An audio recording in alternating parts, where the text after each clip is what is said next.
제1공영방송연합체 아예데와 제2공영방송 제데프를 필두로 한 방송국, 그리고 350개 신문으로 구성된 독일 언론.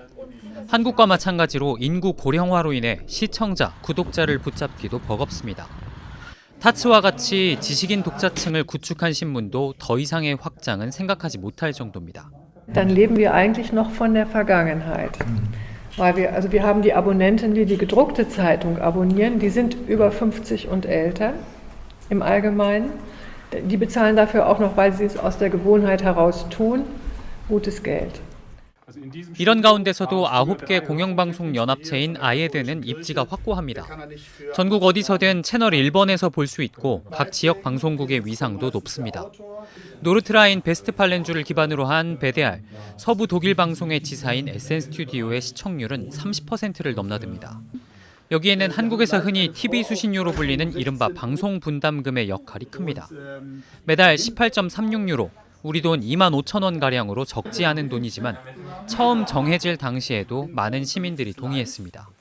Bei der Einführung der Rundfunkgebühren gab es, glaube ich, tatsächlich relativ wenig Gegenwind, weil in der derzeitigen Situation oder in der damaligen Situation den Menschen klar war, dass wir einen unabhängigen, gut bezahlten Journalismus brauchen, um auch die Redemokratisierung der Gesellschaft voranzutreiben.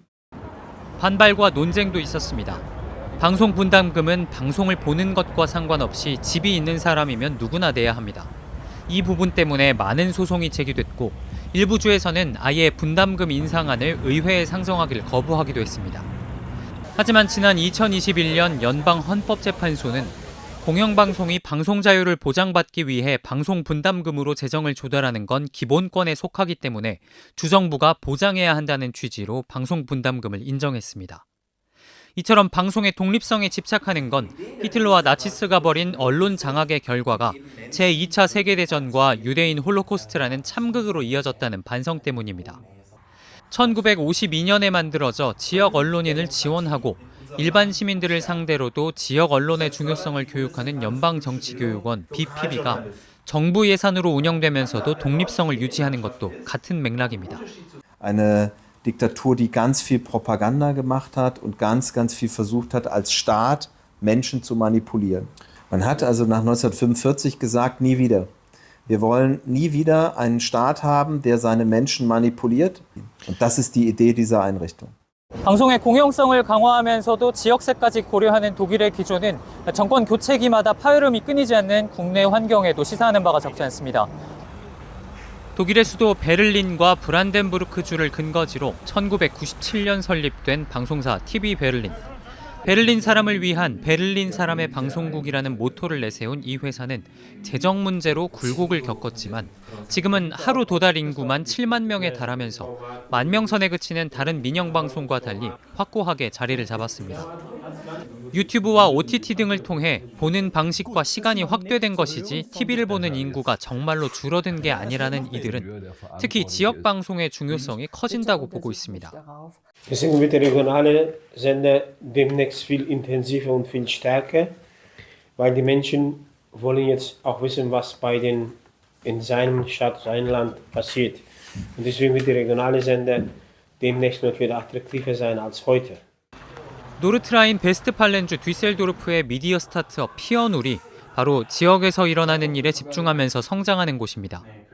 뒤셀도르프는 독일에서도 큰 도시지만 3년 전부터는 대형 일간지 라이니슈 포스트 외에 지역지가 모두 문을 닫았습니다. 시민들에게 다른 시각을 제공해야 할 필요가 있다고 느낀 현직 기자들이 뭉쳐서 크라우드 펀딩으로 4만 유로, 우리 돈 5천만 원가량을 만들어 온라인 신문을 시작했습니다. 우리 동네에 스노우 타이어를 여름에 보관하는 타이어 호텔은 어디에 있는지 같은 생활 정보부터 지역 3인당과 기민당, 녹색당 간 갈등의 결과와 같이 사람들이 관심을 갖고 있는 정치적 결정에 이르기까지 사람들이 실제로 알고 싶어하는 것이 무엇인지 고민한 결과 350명으로 시작한 구독자는 어느덧 1,300명까지 늘었습니다. 왜 지역 언론이 유튜브 시대에 더 중요해지는지에 대한 대답은 어디서나 비슷했습니다. Also wir erleben ganz klar, die Menschen wollen wissen, was passiert vor meiner Haustür. Sie wollen wissen, was ist wichtig für mich, was beeinflusst mein Leben.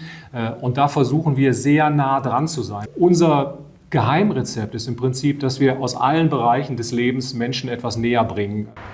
시민의 목소리를 실제로 들을 수 있는 가까운 거리에서 진짜 목소리를 담는 건 유튜브가 아니라 지역 언론밖에 할 수 없다는 게 독일의 결론이었습니다. 독일 뒤셀도르프와 인근 지역이 기반인 일간지 라이니쉬 포스트의 지역 에디션이 나오는 인구 25만의 멘헨글라트바흐시. 지난해 라이니쉬 포스트는 이곳의 도심 재개발이라는 주제를 놓고 이전과는 다른 방식의 기사를 써보기로 했습니다. 역 앞에 이동 편집국을 만들고 도심 재개발과 관련된 아이디어를 시민들로부터 모았습니다. 자전거 도로의 개선, 더 많은 공공 화장실, 밤까지 운영하는 버스에 이르기까지. 이렇게 모인 아이디어를 전문가와 협업으로 검증하고 실현 가능한 안을 내놓았습니다. 6월부터 11월까지 20편 넘게 이어진 이 기획 기사들을 바탕으로 시민들이 요구하니 정치인들도 도망갈 여지가 없었습니다. 독자들의 반응도 고무적이었습니다. Die Conversions, also die Umwandlung in Abos steigt nicht. Aber die Verweildauer auf den Texten steigt. Und das ist auch schon ganz schön, wenn die Leute mehr Zeit mit den Texten zubringen, die wir machen. 이처럼 지역에서 논쟁이 오가는 사안을 선정해 문제를 해결하도록 유도하는 방식의 기사와 취재를 건설적 저널리즘이라고 부릅니다. 한국언론진흥재단의 지난해 보고서에 따르면 전 세계 46개국에서 뉴스를 보지 않는 걸 넘어 뉴스를 회피하는 경향이 두드러지는데 뉴스를 회피하는 이유 가운데 두 번째로 높게 지목된 게 뉴스가 부정적인 기분을 느끼게 만들기 때문이라는 겁니다. 그렇기 때문에 건설적 저널리즘의 방식, 내 삶의 실제적인 문제를 해결한다는 방향성이 긍정적인 반향을 얻은 셈입니다. 본 인스티튜트는 바로 이 건설적 저널리즘을 뒷받침하기 위해 지난해 설립된 기관입니다. 라이니시 포스트와 민영방송 RTL, 공영방송 도이체벨레, 덴마크의 컨스트럭티브 인스티튜트 등이 함께 만들었습니다. Und wir wissen aber auch aus Studien, dass Menschen sich mehr Lösungsfokus wünschen in der Berichterstattung, mehr Perspektivenreichtum. Und genau das bietet konstruktiver Journalismus.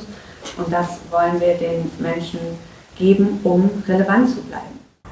이 같은 방법의 문제는 결국 본질적으로 지역 언론의 역할이 무엇인지로 돌아옵니다. 지역과 가까이 호흡하면서 좋은 기사를 만든다는 것은 결국 민주주의를 위한 초석이라는 게 로컬 저널리즘 전문가의 대답입니다. 시민 각자가 적절한 판단을 할 수 있도록 언론이 의사결정의 근거를 제공해야 한다는 겁니다. Für mich ist Lokaljournalismus tatsächlich die Keimzelle von gelebter Demokratie.